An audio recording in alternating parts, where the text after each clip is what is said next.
스가랴서 10장 3절부터 끝절 12절까지의 말씀을 저 여러분이 한 절씩 교독합니다.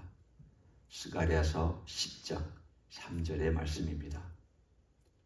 내가 목자들에게 노를 바라며 내가 염소들을 벌하리라. 만군의 여호와가 그 무리 곧 유다 족속을 돌보아 그들을 전쟁의 준모와 같게 하리니 모퉁이 돌이 그에게서 말뚝이 그에게서 싸우는 활이 그에게서 권세 잡은 자가 다 일제히 그에게서 나와서 싸울 때 용사같이 거리의 진흙 중에 원수를 밟을 것이라. 여호와가 그들과 함께 한즉 그들이 싸워 말탄 자들을 부끄럽게 하리라.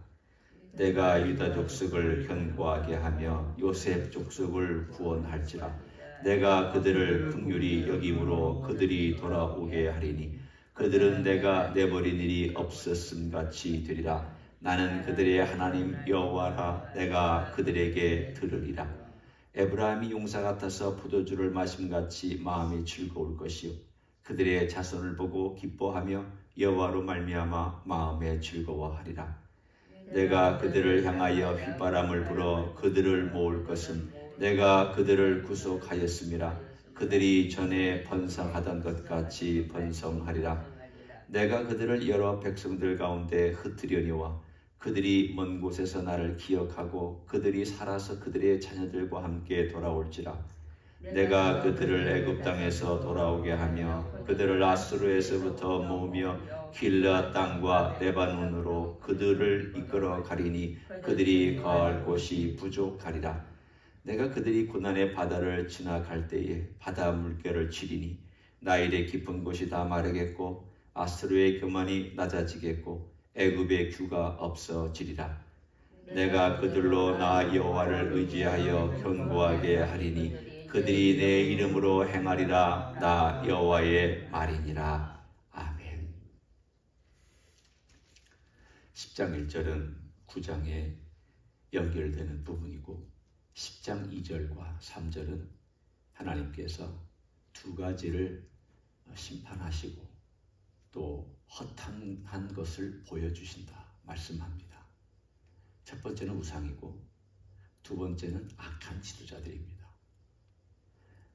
2절에 보면 드라빔 또는 복술자, 거짓꿈 이런 것들 결국은 하나님이 주신 메시지가 아니라 자기가 주고 싶은 메시지, 그게 우요즘으로 말하면 목사든 가르치는 선생이든 누구든지 간에 정말 하나님께서 뭘 원하시는가에 관심이 없이 세상 사람들이 듣고 싶어하는 메시지를 주었던 자들을 내가 다 심판하고 없애다. 그리고 두 번째는 목자들에게 노를 바라고 숫염소들을 벌하신다. 여기서 숫염소라고 하는 것은 여러분이 염소의 특징을 아시지만 막 박습니다. 이 뿔 가지고 사람 가까이 있으면 막 들이받고 치고 하는 그런 특징을 가지고 있는 것처럼 이 지도자들이 자기의 뿔은 힘을 상징하는데 이 뿔을 가지고 백성들을 치고 자기 마음대로 하는 그러한 못된 지도자들을 여기서 숫염소라고 나오고 있습니다. 이들 다 벌할 것이다. 지금 이 상황이 어떤 상황인가? 장차 메시아가 오셔서 행하실 일들에 대한 미래적인 사건을 지금 여기서 묘사하고 있습니다. 일단은 이분이 뭘 하시느냐? 여기에 우리가 초점을 맞춰야 되는데 바로 하나님 주님께서 오셔서 그런 일들을 다 제거하신 다음 하시는 일이 있습니다. 내가 일군 세운다. 새로운 사람들을 세운다. 그게 4절입니다. 모퉁이 돌이 그에게서, 말뚝이 그에게서, 싸우는 활이 그에게서, 권세 잡은 자가 다 일제히 그에게서 나온다. 이 말은 바꿔 얘기하면 내가 이제 새 사람들을 세워서 새로운 일을 할 건데 그 새로운 일은 뭐냐? 내가 그들을 가르쳐서 전쟁을 하게 할 거다. 좀 특이하죠?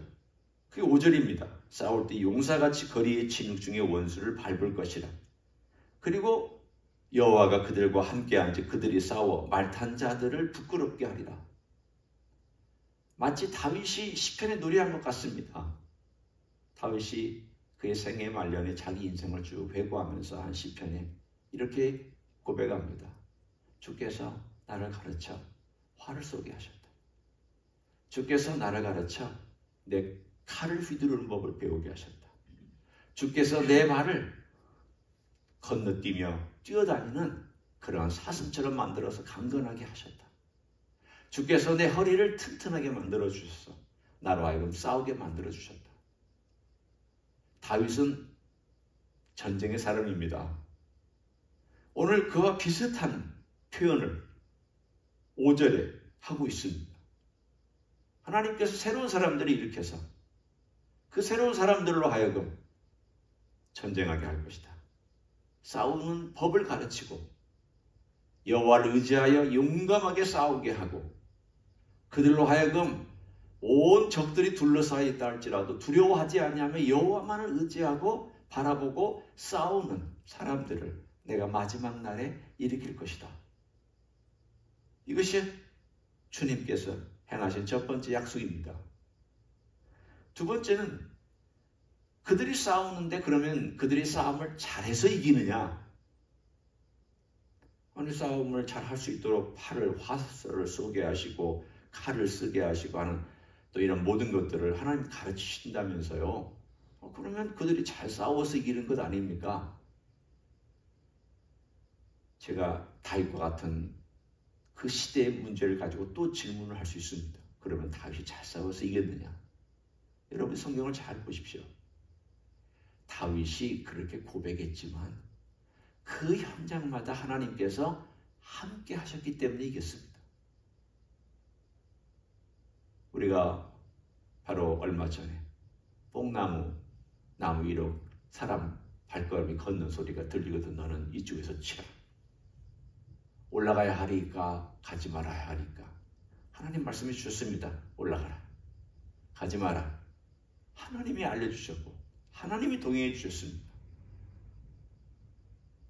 다윗은 자기가 싸웠지만 하나님을 의지하고 싸웠습니다. 하나님께 먼저 묻고 그 답이 온 다음 싸웠습니다. 다윗이 잘 싸워서 이긴 거 아닙니다. 다윗은 용맹스럽고 다윗은 칼도 잘 쓰고 싸움도 잘하고 그런 것들을 가지고 있었으니까 다윗은 정말 위대한 영웅입니다. 예, 한편으로 보면 그런 면이 없지 않아 있습니다. 그러나 그것은 부수적인 것입니다. 주요한 요인은 하나님이었습니다. 오늘 10장의 주제는 나입니다. 나. 10장을 여러분이 읽으면서 느끼셔야 될 게 있는데 그것은 뭐냐면 내가 라고 하는 주어와 나는 이라는 주어와 나를 이라는 주어와 나의 라고 하는 소유격의 이러한 나라고 하는 이 말이 얼마나 자주 나오는지를 눈여겨서 보면서 주님께서 내가 이렇게 하시겠구나. 내가 이렇게 할 것이다. 내가 이렇게 할 것이다. 여러분 보십시오.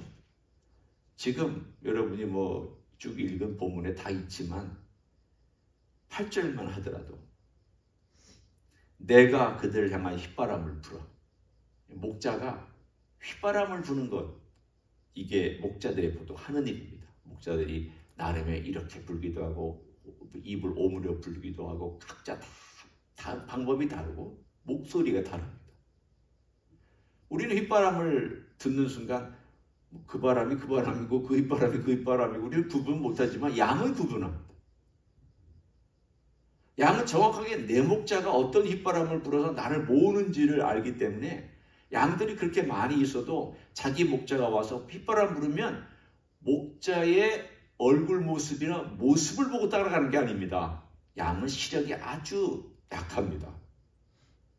옛날에 저도 시력이 약해가지고 앞에 사람이 있으면 어른거리는 것만 보이지 누가 누군지 몰랐습니다. 양이 그렇습니다. 양은 시력 없어 거의 잘 안 보입니다. 뭐만 발달해 있는데 청각이 발달되어 있습니다.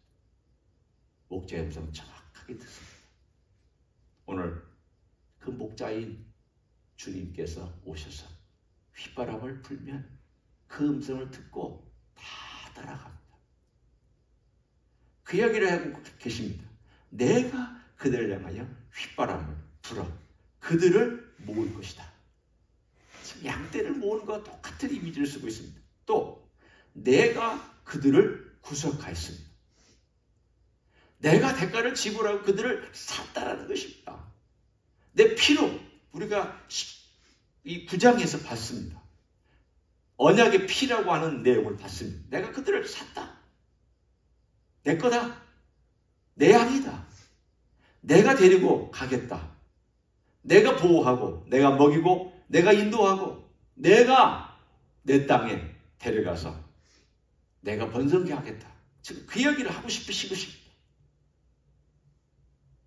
그리고 거기 나와 있잖아요. 그 전에 번성하던 것 같이 번성하리라. 번성하게 하시겠다는 뜻입니다. 9절에도 내가, 10절에도 내가, 11절에도 내가, 12절에도 내가. 문제의 시작마다 내가 이렇게 하겠다. 내가 이렇게 하겠다. 내가 이렇게 하겠다.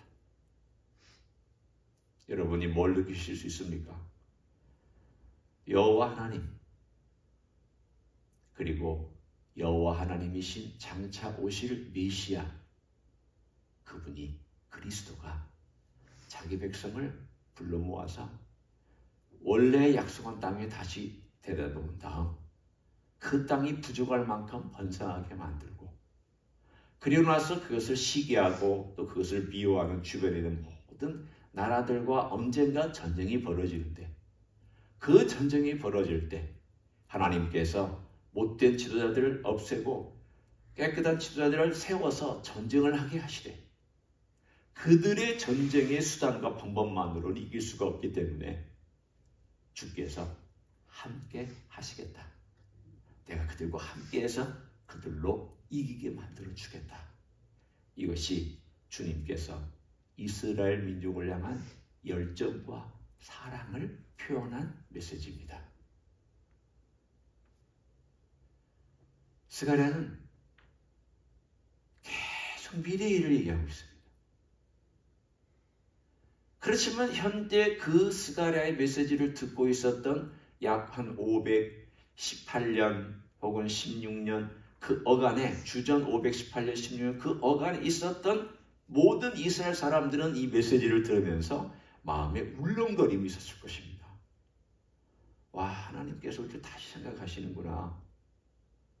하나님께서 우리를 절대 놓지 않으시는구나.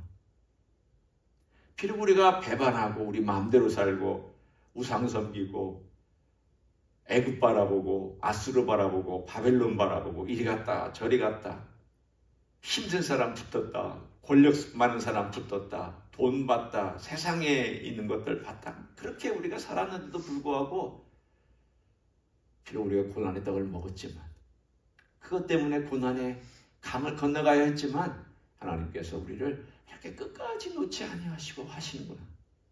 그 말씀 나오잖아요. 내가 그들을 다시 돌이키는데 전에 번성하던 것 같이 번성하게 할 것이다. 또 6절에 보면 중간에 그런 말씀이 나옵니다. 그들을 내가 내버린 일이 없었음 같이 되리라. 내버린 일이 없었음 같이. 이 말은 바꿔 얘기하면 이런 뜻입니다. 언제 하나님이 우리를 버리셨던가? 과거를 전혀 기억 못하는 것처럼 기억 못한다는 말이 아닙니다. 그러나 하나님께서 나를 생각하고 부어준 사랑이 너무 크다 보니까 과거가 가득한 옛날처럼 느껴져서 사람들도 언제 우리가 그랬던가? 하나님의 말씀도 내버린 일이 없는 것처럼 다시 회복시킬 거다.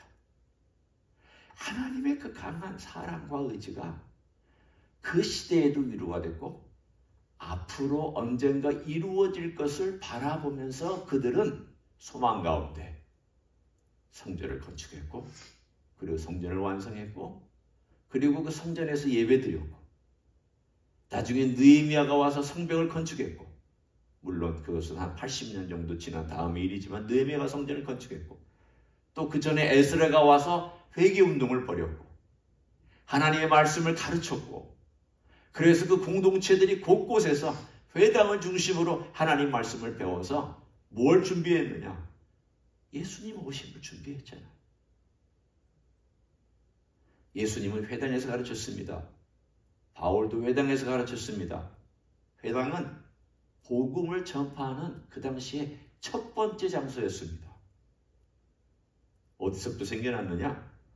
하나님께서 바벨론으로 돌아와서 그들이 성전을 짓고 회당에서 모여서 예배하고 또는 성전에 와서 제사드린 이 모든 시간들 속에 그들의 500여 년이 넘는 귀한 시간은 메시아의 오심을 기다리는 첫 번째 시간이었습니다.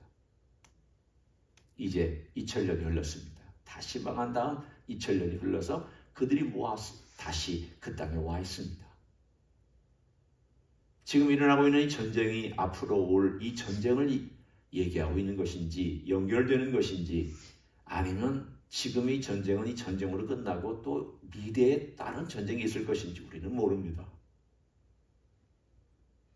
다만 지금 이 전쟁이 앞으로 주님이 오셔서 끝내실 전쟁과 연결되는 전쟁이라면 조건입니다. 그런 것이라면 우리는 더 바짝 깨어있을 필요가 있습니다. 왜냐하면 마지막 때로 들어가고 있는 시작이 이미 되었기 때문입니다. 그러나 중요한 메시지는 오늘 그것보다 더 중요한 것은 주님께서 자기 백성을 사랑하시는 패턴입니다. 주님께서 연약하다고 놓지 않습니다. 부족하다고 버리시지 않습니다. 때로는 우리가 주님 따라가는 일에 불순종도 하고 또 내 마음대로 하다가 주님을 향한 내 초점이 세상으로 가가지고 흐려진다. 주님과의 만남이 그냥 뜨뜻미지근하게 그렇게 지나는 때도 있을 수 있습니다. 하루 살다가 어떤 때는 정말 내 마음속에 주님을 사랑하고 주님을 향한 민감함이 있는 그런 날도 있지만 어떤 때는 여러 가지 이유 때문에 내가 오늘 하루 종일 주님 생각을 한 번도 안 하고 어떻게 살았지? 라고 하는 그런 날도 있습니다. 그렇게 그냥 하루가 빨리 지나갈 수도 있습니다. 그런 인생이지만 주님 편에서 보면 참 어떻게 생각하면 나는 너를 그렇게 생각하지 않는데 너는 나를 그렇게 생각하느냐? 나는 너를 항상 내 마음에 두고 있는데 너는 나를 항상 네 마음에 두고 있느냐? 그럼 할 말이 없을 정도로 우리가 부족하지만 주님은 너를 놓지 않고 있다.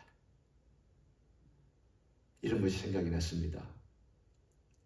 왜 우리가 어렸을 때 아이를 기를 때 자주 쓰지는 않지만 어느 곳에 갈 때 이렇게 줄을 잡고 갈 때가 있어요. 그럼 아이가 갈 수 있는 데까지 줄의 길이가 있잖아요. 그런데 아이가 너무 위험하면 그 줄을 잡아당겨서 바로 옆에 있게 하고 손을 잡고 갑니다. 하나님의 사랑이 그런 것이 아닌가라는 생각을 했습니다. 하나님의 사랑의 줄은 이 줄보다는 훨씬 길기도 하고 훨씬 안전합니다. 그러나 가고 싶은 데가 있으면 어떤 때는 하도 고집을 피우면 가봐라. 놔두실 때가 있습니다. 그래서 자기 마음대로 갑니다. 그런데 하나님의 사랑의 줄이 끊어져 있느냐? 끊어져 있지 않습니다. 가고 싶은 거기까지 가더라도 하나님의 줄은 거기까지 가 있고 언젠가 때가 되면 그 줄을 잡아당겨서 힘들고 어려우고 방향을 잃어버렸을 때 돌아오게 만드는 사랑의 줄로 우리를 이끌어 가십니다. 그 사랑으로 오늘도 그 패턴을 보여주고 있습니다. 내가 할 것이다. 내가 먹인다. 내가 돌본다. 내가 사람들을 일으킨다. 내가 행한다. 내가 구원한다. 내가 구속한 내 백성이다. 그리고 내가 그들을 번성하게 하겠다. 이 모든 것들이 주님의 사랑으로부터 출발된 기적 같은 일들임을 오늘 우리들에게도 말씀해 주고 있습니다. 그래서 우리가 뭘 해야 되느냐? 아니 주님이 우리를 싸움을 가르친다면서요. 주님께서 우리를 전쟁을 치르게 해주신다면서요. 예, 그러나 우리에게 중요한 것 한 가지가 꼭 있습니다. 그것은 주님께서 이 전쟁을 시작하셔야 되고 주님께서 앞장서셔야 되고 주님께서 우리와 함께 주셔야 됩니다. 따라서 모든 것에 우리가 이 전쟁을 같이 치르고 있지만 이 전쟁을 치르는 가운데 주님께서 이 일을 행하여 달라고 우리는 부탁하는 일부터 시작해야 될 것입니다. 주님이 해주십시오. 주님이 앞장서 주십시오. 주님이 동행해 주십시오. 주님이 마감해 주십시오. 주님으로부터 시작해서 주님으로 끝나게 도와주십시오. 우리의 기도도, 우리 영적인 싸움도, 우리의 행하는 모든 인생도 알파와 오메가 되시는 예수 그리스도 그분으로부터 출발하고 그분으로 끝나는 인생이 되게 달라고 우리의 마음이 늘 그렇게 기도하고 맡기는 귀한 하루가 되시기를 예수님의 이름으로 간절히 축원합니다. 기도하겠습니다. 예수님 고맙습니다. 이 땅에 구속자로 오시니 감사합니다. 십자가에서 피를 흘려주심으로 우리를 구속하여 주셔서 고맙고 감사드립니다. 주님의 보혈로 우리를 새 언약의 백성을 삼아주셨고 사랑의 끈으로 우리를 붙잡아 주시며 우리가 때로는 반항도 하고 불순종도 하지만 우리를 가르치셔서 다시금 우리를 불러들이시고 모시는 주님이시니 감사를 드립니다. 주님의 사랑만이 해답이며 주님의 은혜만이 능력이며 주님의 돌보심만이 우리의 삶의 전부인 줄로 믿습니다. 비록 우리가 이 땅에서 영적인 싸움도 싸우고 봉사하는 법도 배웠고 또 섬기는 법도 배웠지만 주님 없이 하면 아무것도 아닌 것을 고백합니다. 주님으로부터 출발해서 주님으로 마감하는 인생이 되게 하여 주시옵소서. 모든 것이 다 주님으로부터 출발하고 주님으로 마감되는 활동, 우리의 삶에 먹고 마시는 것, 만나는 것, 일하는 것, 호흡하며 잠자며 우리의 활동하는 삶의 모든 영역들까지도 우리 주님으로부터 출발하고 마감되는 그러한 생애가 되게 하여 주시옵소서. 이제는 우리 구주 예수 그리스도의 은혜와 하나님 아버지의 극진하신 사랑과 성령 하나님 교통하심의 역사가 날마다 우리 주님으로부터 출발하고 우리 주님으로 마감하고 또 우리가 주님으로부터 모든 일들을 출발하고 주님으로부터 이 시작된 일들 또한 주님과 함께 마감하는 그러한 일생을 살기를 소원하는 이 자리에 참여한 모든 종들 위에와 주임제 이스교회 위에와 이민교회들, 광국교회들과 선교사님들 위해 이제로부터 영원히 함께 하실지어다. 아멘.